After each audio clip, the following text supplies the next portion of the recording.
Notice of a public meeting of the Audit and Oversight Committee pursuant to Chapter 551, Title 5 of the Texas Government Code. The Texas Opens Meeting Act notice is hereby given that a regular meeting of the Audit and Oversight Committee of the City of Brownsville will be conducted on October 6, 2023 at 12:15 p.m. at the City Commission Chambers located on the second floor of City Hall Federal Building, located at 1001 East Elizabeth Street, Brownsville, Texas. Members of the public who submitted a public comment form will be permitted to offer public comments as provided by the agenda and as permitted by the presiding officer during the meeting. A recording of the meeting will be made and will be available to the public in accordance with the Opens Meetings Act. It is now 12:25. You may call this meeting to order. Okay, let's call the meeting to order. Is there any public comment? No, we did not receive any public comments at this time. Okay. Item 3. Item 3, we have items for individual consideration, discussion, and possible action. Approval of the minutes for the following Audit and Oversight Committee meeting for August 18, 2023. So we need a motion to approve the minutes. Make a motion to approve. And the second, Aye. Say. all in favor? Aye. Aye. Item B.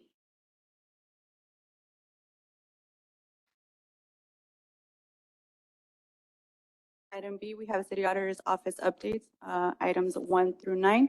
Cybersecurity, guest speaker, Jorge Cardenas, IT Director. Item 2, adopted budget, ongoing audits, follow-up audits, fraud reporting, annual report, risk assessment, next annual audit plan for fiscal year 2024, other items of interest related to the Office of the City Auditor.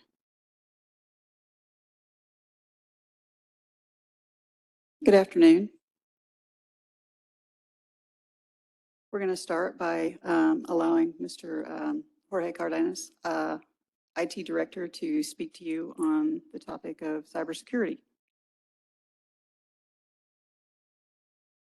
Welcome. Hi, good afternoon, everyone. Jorge Cardenas here. Thank you for having me here. Ms. Kayla invited me to this forum to talk about cybersecurity and the importance of it. Next slide, please.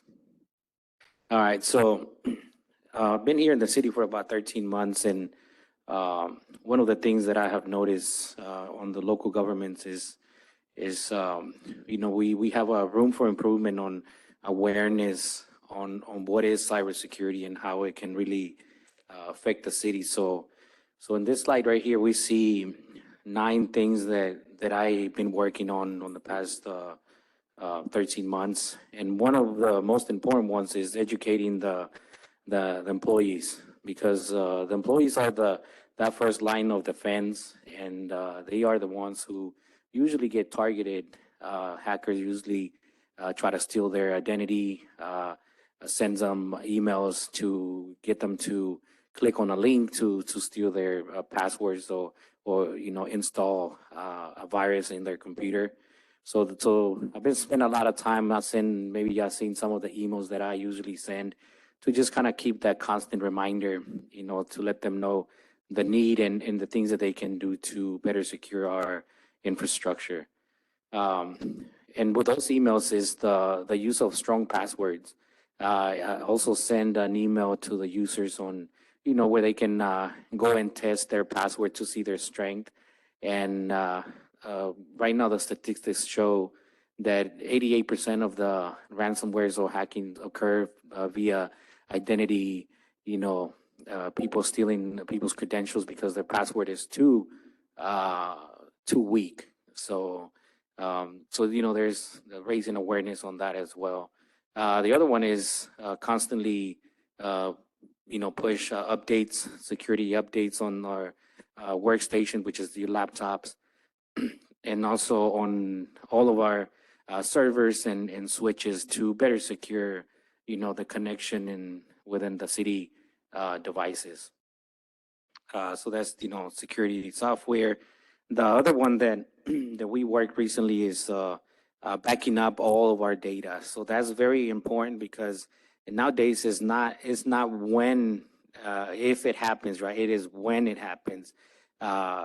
Just about every, organization out there has been part of or will be part of an event, a security event where, it gets compromised. So having a backup disaster recovery plan is important. So, we do regularly backups, which keep the information secure in the case of an attack. We can go back and restore from when the information was safe, and then, work on what was compromised, but at least the organization keeps moving forward, and it gives us the time to, assess the situation and see what was compromised to release, the news to the citizens or whoever we need to talk to. But at least we will know what happened, and the organization will continue working during the event. Number 6 is another one that is very important. I just sent an email last week about multi-factor authentication.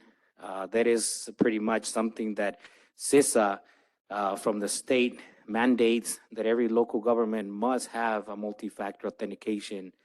And now Microsoft, which we are a Microsoft, organization, we use Microsoft for our email and a lot of our licenses.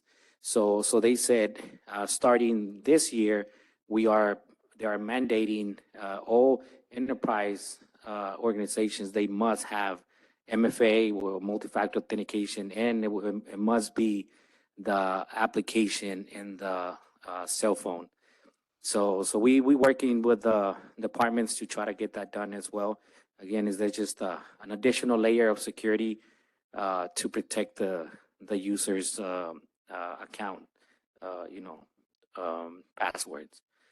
So that's with that, we limit the access, right? Not everyone in the organization needs access to everything. So with artificial intelligence now and O365 on the Microsoft Office 365, now we have the ability to monitor pretty much what is happening. We label all the documents. So if an individual, and it tracks his behavior. So if a user usually is not accessing a folder, we will get notification saying, look, this individual is accessing documents that have PII or have HIPAA information or things like that. And then we can talk to the department that owns those documents and say, hey, is this individual allowed to be here? Is he or she supposed to be here? That's how we can track it. But that's with the use of artificial intelligence. Again, we are in the pilot stages right now. We are working towards that. Is a lot more to be done, but at least it's one of the things that we are working on, because that is important.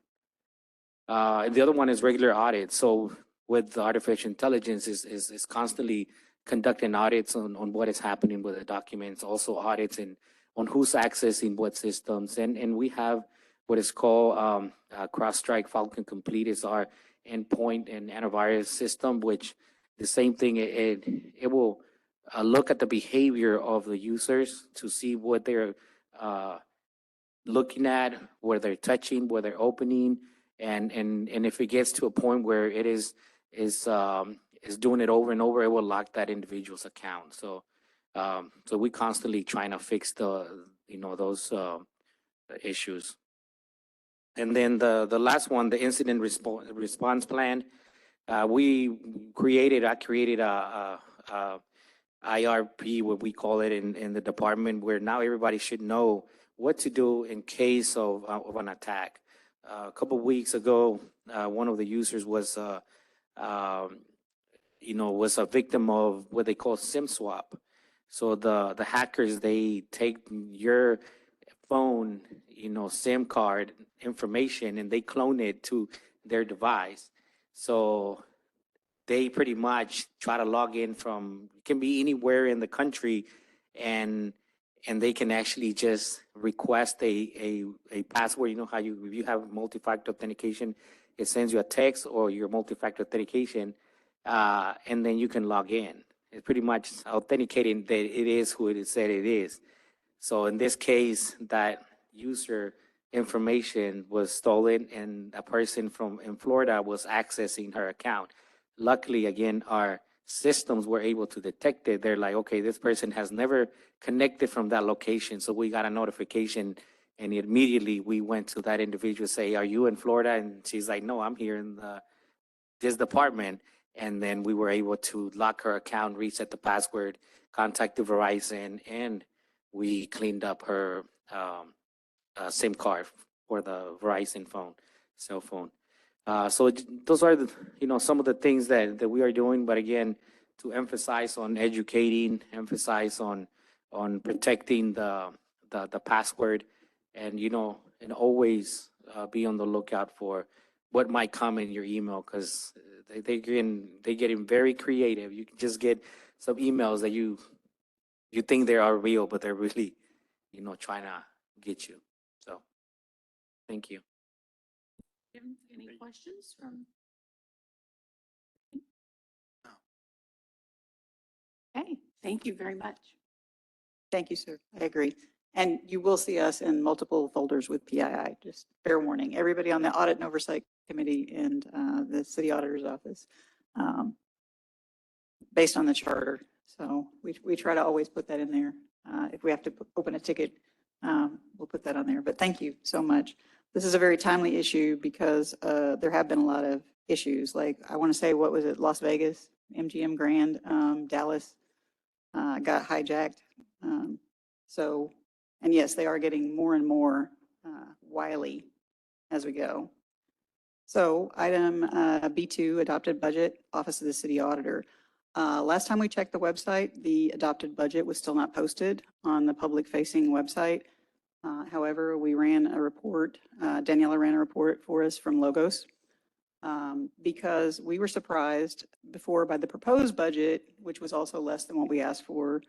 But what I did is I sent you a comparison via email prior to the meeting, and the backup documentation that supports this. We bought a new software, or the city bought a new software, ClearGov, that we were to do the budgets in. We did our budget. We took hours, days, weeks, getting our input, having meetings, discussing it, providing supporting documentation as requested. And it looks like what they've done for the most part is approve what was actually spent in the last year, which was a budget that rolled over from 21 to 22 to 23 before I started. So we didn't have 3 people on staff. We didn't have 3 people's training. We didn't have a lot of items. So they did give us the extra money for lunches for the committee and for payroll. But when we asked why is the department's entry, which should be my department's entry, listed in Logos as what you entered and not what I entered, I have yet to get an answer. We may be having a meeting next week to discuss with City Manager's Office and Finance, because they should not, they have a column in there for finance review that matches column G, and their revision, column H. That's for finance to put their numbers in. They don't have to agree with our numbers, that's fine. But they didn't communicate to us about what was done, and they entered their numbers in place of ours somehow or other. I don't know who entered them. I don't know if it was done. I believe it was done manually. We discussed those systems do not talk to each other, so you can't just import it. So we have some discrepancies, and that's what column H is, between what we asked for in ClearGov, supported numbers that we supported, and then what we got, and the disconnect between what looks like we entered in Logos, but we didn't. So there's essentially 2 programs that we're using right now. Yes, they said they were phasing in the new program, and when I asked about the budget, rather than answering my question directly, they said, oh, well, we had to make the decision and do it based on the timeline and our work, and so that we could support the raises to the employees for the COLA. So which is the line that you're gonna get? they gave us the amounts in column G. G? And G includes, if you notice there, miscellaneous about midway down the page, item 01, 131, 619 in the first column A there. If you come over, you'll see a negative amount of $8,708. They assume that we will have a vacancy loss of that amount that they will recoup at the end of the year. So they decreased our budget by that amount up front. And that seems to be something that they do on an ongoing basis. Okay, so you're going to meet with them to discuss this further? Right. To be determined, a date to be determined. Ms. Ramirez reached out and said the city manager's office and finance would like to meet to discuss our needs as appropriate before mid-year. And the director of finance did say they could have done a better job of communicating with us, but we did keep reaching out because this was my first year going through the whole process of budgeting, and I let them know that from the beginning, you know? So, yeah, so that's to be continued. Thank you. I know you've been sending emails. Can Yes. you keep us in the loop about what happens? Yes, certainly. And Thank you. also uploaded the documents into the SharePoint, the folder that I shared with you all for the bylaws review and stuff. It's called Internal Audit. And we have a lot of supporting documentation we're putting in there. If you ever don't get something, just let me know because I sent emails too, just in case after the fact. Okay, great. Next. Okay, B3, ongoing audits. Parks and Recreation is temporarily on hold. We are hiring a new deputy. We put in our recommendation and we're sending our letter. I think it was going to go out today, offering the position. We had some very, very good candidates, which is heartening to see. I wish I could have hired all of them. So, but what it boils down to for Parks and Rec, I can tell you now from what we reviewed, is that some of the policies are both inward and outward facing. You can't make a policy that regulates the public's behavior that's inward facing. You have to like communicate that to the public. That should be a separate issue, you know, like the signs you'll see at the pool that say no diving or, no roughhousing, that kind of thing. You have to be very specific. So some of those were an issue. From our understanding, they outsourced the transportation of the children to BISD. So an issue there would be, no matter what's in your policy that says they have to check for security, you need to make sure that's in the contract, that they have to abide by those rules or be certain that the rules they are following are in alignment with the rules you're following for safety. We would hope so, since it's the school district, but the incident that happened shouldn't have happened if they were actually following the procedures that they said they were following. So it's on hold for now, but it's not going to take a whole lot more work to finish it up once we get there. BCIC, we're going to be entering the fieldwork phase. We've got documentation. We found recently reference to grants that we don't have any information on, though. So we've reached back out and asked about that. Also, I think it's very important that we look at the impact that the grants are having, right? So anytime you're doing economic development, and we watched the commission meeting and the budget discussion, and there was mention of a certain dollar amount of impact. So what we want to do is understand how they're calculating that and supporting that so that we can see and say, oh, yeah, that makes sense. What did you review and what supports this dollar amount? Because otherwise it's just, a statement and there's no substance behind it. So we're going to be focusing on that, gathering more information, determining how they set the rules for each grant, right? So who decides? Is it the board that decides or is it the CEO that decides the rules of the grant and when those change? We did notice some issues recently in minutes that indicated they were changing a policy on allowing certain individuals that are barred based on the ethics rule to bar them, which is interesting because they should have already been based on the 2019 ordinance. So we'll be following up with that, but we're developing our actual analytical tests so that we can say, these are the rules, these are the guidelines, were they followed? And are they sufficient? And is there impact?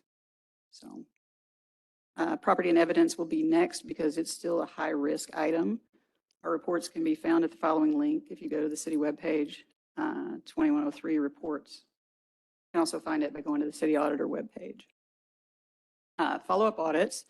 We are still waiting on documentation from GBIC on the review of land acquisition to prove to us, to show us the documentation that supports that they actually use the checklist that they put in process as their procedure and who did it and when they did, so that we can close that finding.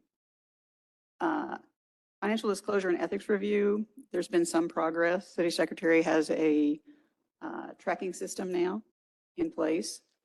However, we run into several issues, 59% compliance with a mandatory ethics training for Chapter 38 Code of Ethics. That's down from 71% the prior year. They're going to reassign, according to OD&HR, they're going to reassign it in October, I believe. And then we'll go back, or my recommendation is that we just do a new review because this follow-up's been going on for a number of years now. And these are recommendations that management agreed with. So we recommend looking at that after the due date, assuming October 31st is the due date. We'd give them time for the due date and then go back and say, okay, what's the compliance and what is management doing to increase compliance? Same with the PFS, the personal financial statements. That is kind of a bedrock for showing the public the transparency and the accountability that you're not having related party transactions, that you're not giving business just to your family members or something, so that you're not violating Chapter 38 Code of Ethics. Right now, City Secretary said the burden is on the reporting person, the reporting party to make full disclosure. There's still a lot of missing reports on some of the boards, and that needs to be looked at after the next period. They have until April 30th to file. City Secretary can give an additional 2 weeks or 15 days extension. So after May 31st should be sufficient to go back and look at that process again. The following petty cash and change fund, controlled asset inventory, call center, and procurement card follow-ups are all due now. We will address them. I'm sure they won't mind having a little extra time to address the issues before we go back and reach out and ask for the information. But we do need to determine in our policy how many follow-ups is reasonable. You know, is it a matter of risk appetite? Have they changed their mind? We did ask when we know that there are new directors in positions, we've asked them, you know, this is what the old director agreed to. Is this still reasonable? Like if it's not, we need to know that because there's no point in carrying it. The external auditors are interested in too, in the open recommendations, the issues that haven't been addressed. So we did share information with them. Here's the stats on the follow-up audits. So this is basically the numbers, the raw numbers, but we had, I want to say 66 findings. We've got, I think, 29 that were closed. And we had 7 recommendations that came out of the GBIC, their most recent GBIC audit. We're not going to follow up on that until after the end of the year. We met with communications and marketing, discussed the campaign to increase public awareness on fraud reporting. They presented a good campaign. We're going to have to touch base again and see where we're at with that, what's happening, because their move has actually been delayed to their new building, which means our move will be delayed. We have had no official fraud reports this month. The hotline number is at the bottom of the slide here. So I've been here over a year now, starting in September of 2022. We still don't have a permanent location. We don't have all the resources we need based on the budget and staffing. So that's the sad part. The good part is we have made progress. We've obtained P cards. We reestablished our audit library, finished all of our mandatory training, created audit plans that we sent, implemented standard operating procedures for our department, which we're missing. We've got a risk assessment process in place. If we had audit software, that would actually be part of that package.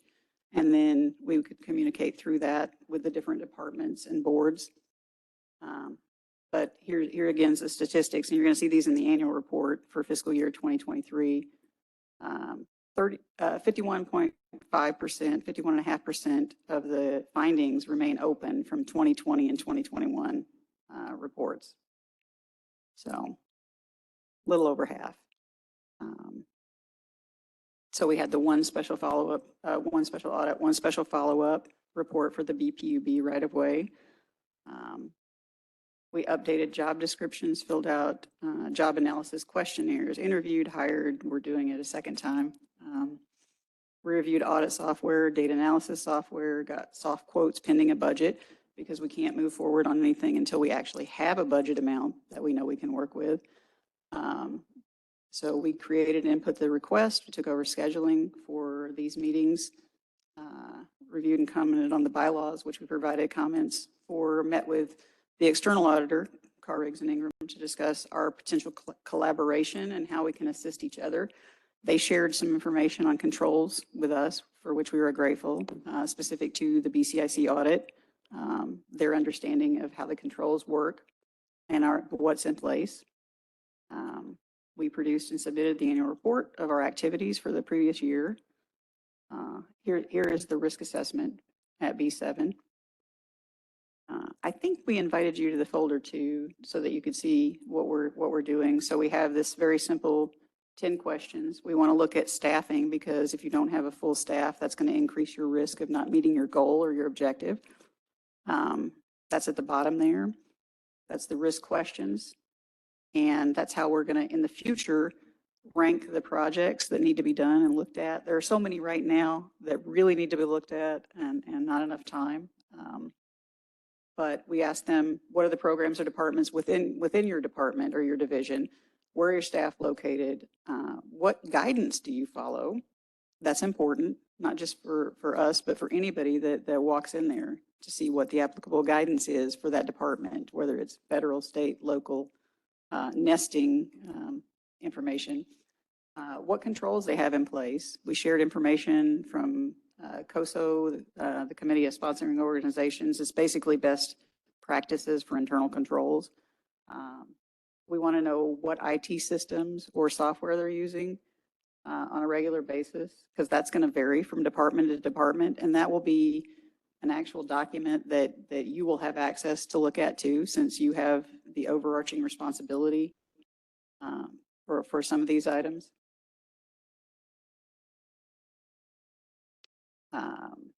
So for the next annual audit plan for fiscal year 2024, what we are proposing are these 6 items plus the 2, I added them to the plan, the personal financial statement review and the ethics training, mandatory ethics training review would be 2 more. It's still ambitious based on our staffing and size and fluctuating location. So, but we hope that you will approve. And of course, this is a living document. It's subject to change depending on issues that rise to the surface at any time. So we completed deputy city auditor interviews yesterday morning.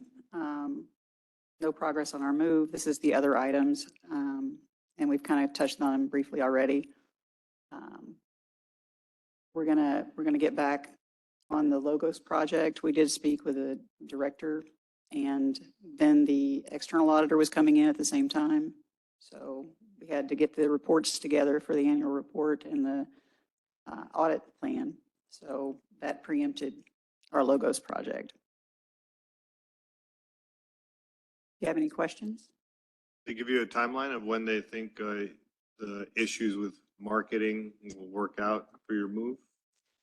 We were told right now it looks like November, but we also heard that there might be an issue with the current building that they're in, that we should go take a look. There may be water damage inside, which could cause a security system to fail if there's a ground fault. So, I was gonna ask the same thing. I mean, I think it's imperative that we have our city internal auditor's office centralized to where the rest of the city departments are. In a secure location as well, because I've been over there and they have you out there. Is there anything that we can do to help them out? And maybe find another area where they could be located? I mean, this is the city internal auditor's office. It's essential to the city's operation. I couldn't hear all of what you said, but the little microphone, show them where the microphone light is. Yeah, I couldn't hear all of what you said. You're talking about space for them Yes. and where? Well, wherever they need to be centralized, I think they should be centralized Okay. to where the rest of the city departments are. Because I've been over there, I don't know if you've been over there, Commissioner. To their new To their office. office, and I don't think that that's a centralized location for them to have access to all the city departments, but they should be here downtown, more centralized. Is there anything that we can do to help them? We can talk to Helen, the city manager, about it. It's been a long journey just to get them that space. That's taken a while to get it all set. But, there are other things potentially happening that we can talk to Helen, and see. When do you anticipate getting the next staff member on board? I know you, If we make the offer, it's going to depend on how long they need for notice, Okay, giving so you official just- notice. So it could be 2 weeks, it could be a month. well, I'm glad at least you got someone coming. We were aiming for November 6th. That's a Monday. Oh, Okay, so, thank you. We don't need to, make a motion or do anything. Those were just that was just an update, correct? correct. Okay. So I have to leave in 5 minutes and I'm sorry about that. Should we even start executive session or do you want to put it, what do you guys want to do? I mean, what we can do is we can table this for the next time since 2 members of the committee are not even here. I do have lots of concerns myself with this item and I'd like to speak with the city attorney. Okay, in terms of time, do you need us to set a date before the next meeting or is this topic able to wait till the next meeting? No, I think it can wait till the next meeting. I don't have any issues with having to move it faster, no. And I do apologize. And I don't know what happened to the mayor, but I'm sure it was something important. He's also at another, TML as well? and then there was another conference there as well for, I forgot what it was for, but yes. Well, then we're really lucky to have gotten this far with us 3 in the agenda. I'm glad we got through the update. All right, so then we need a motion to table this item. Yes, please. Make a motion to table the executive items related to executive session. And we need a second. A second. And all in favor? All right. All right. Aye. Okay, so we'll table that till next time. And thank you, everybody, for coming. I'm sorry that we started late, but No, I apologize for being late. But on that, I'll make a motion to adjourn. I'll second that one. All in favor? All right. All right. Aye. And welcome our new member. Do you want to say a few words about yourself? Because I don't know if staff knows you. Well, I was employed with the city of Brownsville, for those that don't know, for about 20 years. I was an accountant here with the finance department. So when the opportunity that I saw that they were looking for a board member, I put myself in the hat. So Good. I really like, I guess I want to see and work with you and see what we can do to make improvements where improvements need to be made. Excellent. Well, welcome. And again, I'm sorry that but we're just slowly easing in. Yes, thank you. All right. Thank you, everybody. Thank you. It's now 12:59. The meeting has ended.